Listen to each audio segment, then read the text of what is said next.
This is True News Headlines. I'm Doc Burkhart. And I'm Kerry Kinsey. It's Friday, November 1st, 2019, and these are your uncensored news headlines. Iraq's top cleric is warning that his country could soon break out into a civil war. Ayatollah Ali al-Sistani wants followers to end the bloodshed. The leader of the Iranian-backed Popular Mobilization Unit says his soldiers support the legitimate demands of the protesters, but they will not interfere in the country's political situation. And President Barham Salahi says that Prime Minister Abdul Mahdi is prepared to step down. Our brother, the Prime Minister, has announced that he would resign, asking the political blocs to find an acceptable alternative. This is in light of the commitment in the constitutional and legal context to prevent a constitutional vacuum.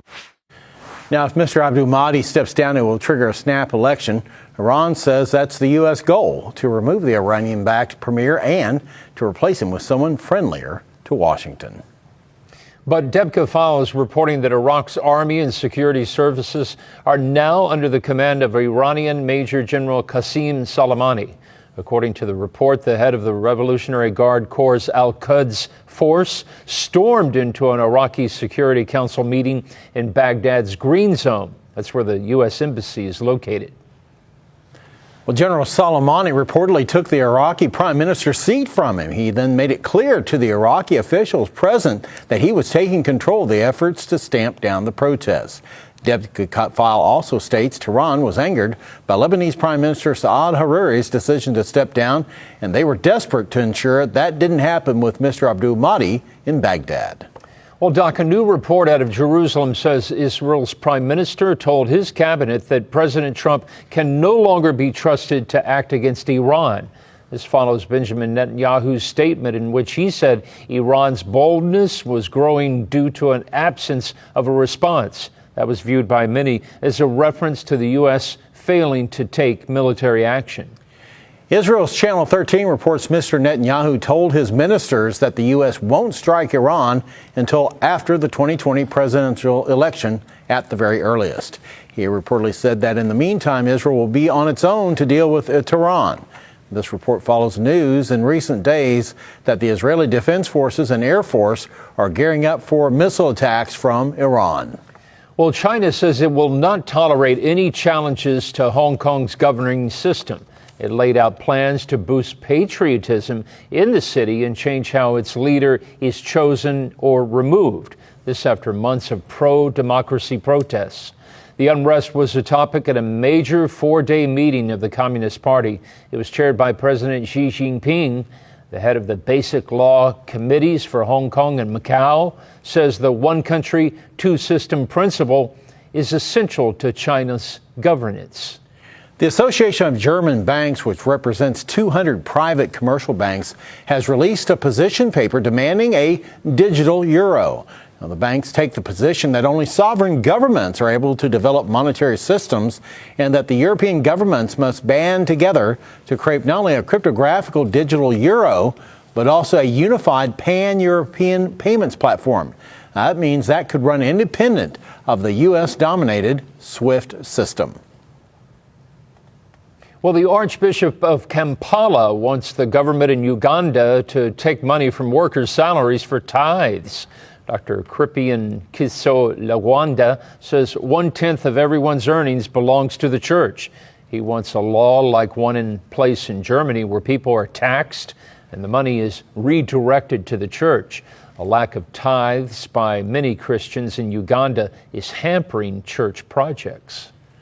Well, Treasury Secretary Steve Mnuchin met this week with Israeli health officials at the home of Ambassador David Friedman. Now, during those discussions, he broached the idea of establishing a Food and Drug Administration branch facility in Israel, despite his job having nothing to do with the FDA. Now, normally these facilities are open in much larger countries. Such a facility would not preclude Israeli pharmaceutical companies from applying for FDA clearance to sell in the U.S., but it would at least shorten that process. Now, for the latest in news and information from a Christian worldview, there's only one place that you need to turn to, and that's TrueNews.com. You're watching True News Headlines. Praiser, Christian music streaming. Praiser's music streaming app provides listeners with 34 music channels of various genres of Christian music from around the world. Anywhere, anytime, any device. Family-friendly Christian music. Praiser's hand-curated music channels include CCM, hymns, Southern gospel, alternative, rock, hip-hop, gospel choirs, R&B, singer-songwriter, Caribbean, classic CCM, EDM, children's music, and much more. Praiser is free and funded by an enthusiastic community of listeners. Family-friendly music with no ads. Users can listen to Praiser on smartphones, tablets, desktops, Apple TV, Roku, and Amazon Fire TV. Praiser offers the largest variety of Christian music on one platform. Download the app on your favorite platform or sign up on Praiser.com to start streaming today. Praiser, Christian music streaming. Yeah, be sure to download that Praiser app on your smartphone and device. So, welcome back to Trunews Headlines. Here are some more stories that we're looking at this afternoon. Carrie? Well, Doc, former CIA directors John McLaughlin and John Brennan have openly admitted this week that the deep state is working overtime to remove President Trump from office. Speaking at an intelligence and international security think tank panel, Mr. Brennan applauded the CIA whistleblower who triggered the current impeachment effort. But our people who continue to fight the fight in the trenches here as well as overseas will do their work irrespective of what he is going to do or say about them. When they raise their hand in an oath of allegiance to this country, as Andy said, they have that obligation. It's a duty of their oath. And that's what compelled this whistleblower, whether he's from CIA or wherever, to speak out. It's what's compelled Ambassadors Ivanovich and Taylor and Colonel Windman and others to be able to say this is wrong. Mm-hmm. This is antithetical to the values that this country was founded upon. Well, former National Security Council Chief of Staff Fred Flight says McLaughlin damaged the intelligence community when he said this.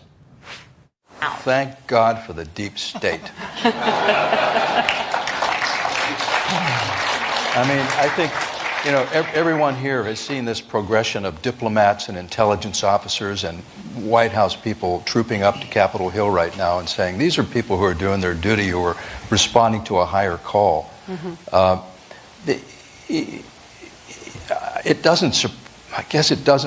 Well, think about it for a minute.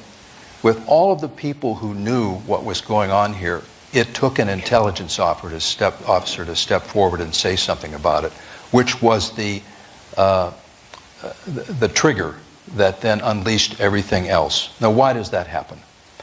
What I tell American people why that happens is this is the institution in the U.S. government that, with all of its flaws, and it makes mistakes, is institutionally committed to objectivity and to telling the truth.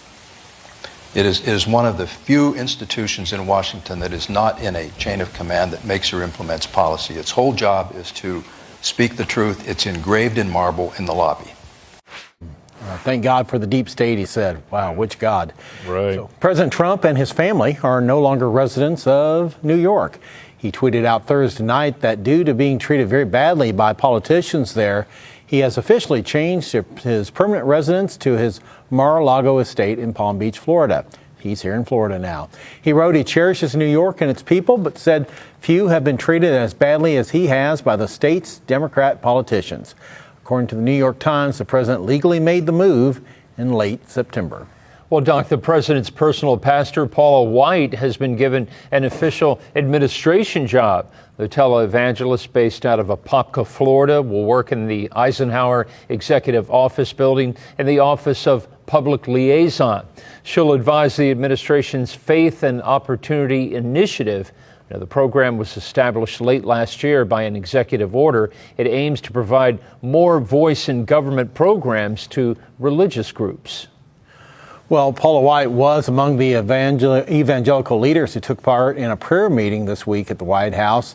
The White House only confirmed they met to pray for the president and for the nation. They also reportedly discussed the administration's accomplishments. Among the participants were former Congresswoman Michelle Bachmann, Gary Bauer, Dr. James Dobson, Jensen Franklin, Jack Graham, Robert Jeffress, Greg Laurie, Johnny Moore, Samuel Rodriguez, and Tony Perkins. Well, 2020 Democratic presidential candidate Beto O'Rourke tried to promote his gun-grabbing agenda in Newtown, Connecticut. But as he quickly found out, even the shooting at Sandy Hook hasn't dampened the support for the Second Amendment. We're here to hijack this town and to try and make an issue out of getting guns out of good people's hands that can make a difference. And you know that, Beto. Okay, we have something for her. No, this is bull. It's about mental health and it's about the war on boys and masculinity. You're bull by being here. Shame on you, Beto. Why don't you debate me? Why don't you debate me? Go ahead. Answer my question. Answer my question, Beto. Come on.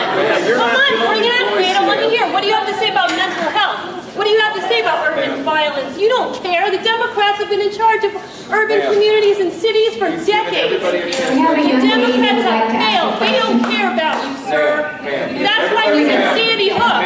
He doesn't care. I grew up in Newtown. No, you're going to kick out a mother in this community. I grew up here. Right? My mom went to participate. I'm a third generation New Hampshire. Democrats are out. Trump 2020 is staying in this world. You guys are crying. And you know it, Beto. And yeah, answer me. Come on, bring it on. Don't mess with her. So, William Ladson, the soon-to-be former principal at Spanish River High School in Palm Beach County, Florida, was fired as a result of a conversation with a parent in which he said not everyone believes the Holocaust happened. Now, he also said that he couldn't say the Holocaust was a factual, historical event, adding that as a public school employee, he wasn't in a position to do so. Now, Spanish River High School has one of the largest Jewish student populations in the country. His comments were met with widespread outrage in the community. At Doc, the Palm Beach County School Board voted to terminate Mr. Latson's employment effective November 21st. They say it wasn't because he was accused of denying the Holocaust, but because he failed to return phone calls from district officials who wanted to talk to him about that incident. Mr. Latson was reassigned as principal in July pending an investigation. His attorney says he'll appeal the decision, which he says was driven by political expediency. Well, check out this photo. It's a picture of 7-year-old Wyatt Cox. He's praying for protection over these Burleson, Texas police officers and thanking the Lord for calling them to protect their community. According to the woman who took the photo, the 7-year-old boy immediately ran up to them when they got in line at the local Chick-fil-A. It's since been discovered that Wyatt doesn't live in Burleson. Instead, he's the son of a firefighter from nearby Irving, Texas. Yeah, and Wyatt's mother, Jessa, said, "My husband Keith and I try to model what it means to really walk out our faith. And one of the ways we do that is to pray for people. This was not a one-time occurrence. I have seen my son pray for people many, many times, and we have done that as a family as well." Now, Lauren Lyman, the wife of the officer at the right in the photo, said, "We live in a world where my husband and his brothers in blue are hated and condescended more than they are loved and respected. Most days his stories are about the bad and the ugly. Thursday his story was all good. That sweet boy put joy in a place where it's rarely found." God bless you. We can all make a small difference in the world around us by showing what we appreciate. Well, each day on TrueNews.com we receive prayer requests from viewers and listeners just like you. And we love to hear from you and join together with you for God to answer your prayers. And we pray over each of those requests on a regular basis. I'd like to share one of those with you right now. Dear Rick, thank you for your wonderful program. I wish we had a show like this, Get This Carrie, in South Africa. Yeah. Please pray for my husband's health as well as my working conditions. Please pray that I'll be able to be strong against the spiritual attacks on me with the grace of Jesus Christ. With regards, that's from Linda. Well, Linda, angels, demons, spiritual warfare, they all exist, but we don't have to live in fear. God has given us a powerful weapon against the devil. He's given us His Word, the Bible.